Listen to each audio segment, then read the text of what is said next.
behalf of Zachariah and Njeru. He's held in another meeting, but I'm his principal deputy, so I'll make the statement on his behalf.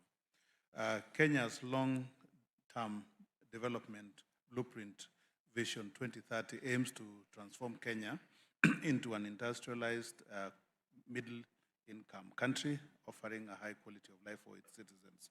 Under the macro and foundation of the Vision 2030, the projected developments and overall economic growth will increase demand on Kenya's energy supply. Kenya must therefore generate more energy and increase efficiency in energy consumption.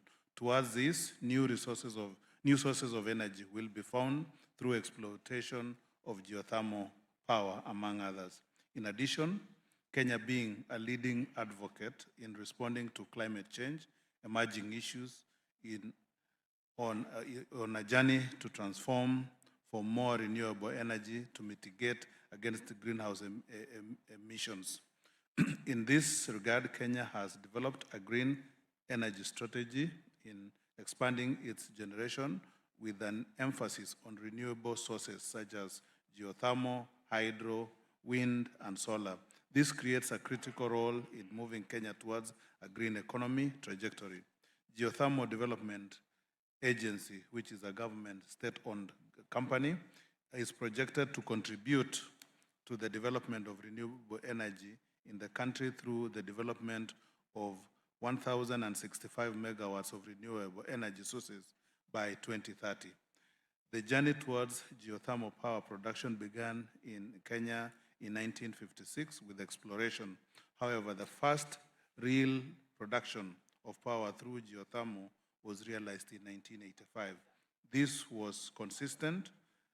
has consistently been increasing, and Kenya is now the sixth best country in terms of total geothermal production at about 1,000 megawatts installed capacity, produces 30% of the total installed capacity in the country. In achieving this milestone, the country has experienced challenges, including high upfront costs for greenfields, inaccessibility of most of these areas because they're in very remote places, lack of technology and accessibility to finance. Kenya is endowed with an abundant geothermal resources with an estimated potential of about 10,000 megawatts. In addition, there exists potential for alternative uses of geothermal sources to spur economic transformation. All this presents a unique opportunity for investments by the private sector to generate green energy to spur economic growth and sustainability.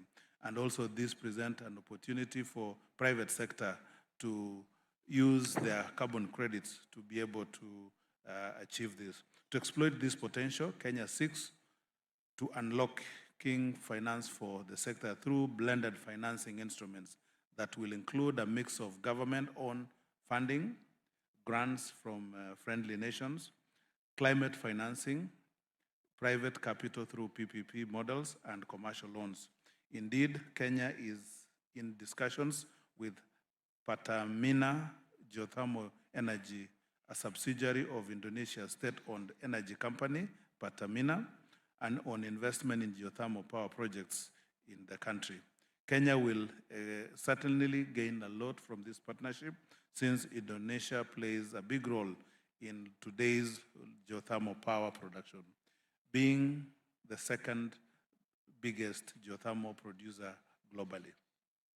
It is evident that through blended finance, countries in the global south will access affordable finance to close the funding gap required to invest in green infrastructure, including water, sanitation, and irrigation investments for sustainable economic development, as well as for the well-being of its citizenry.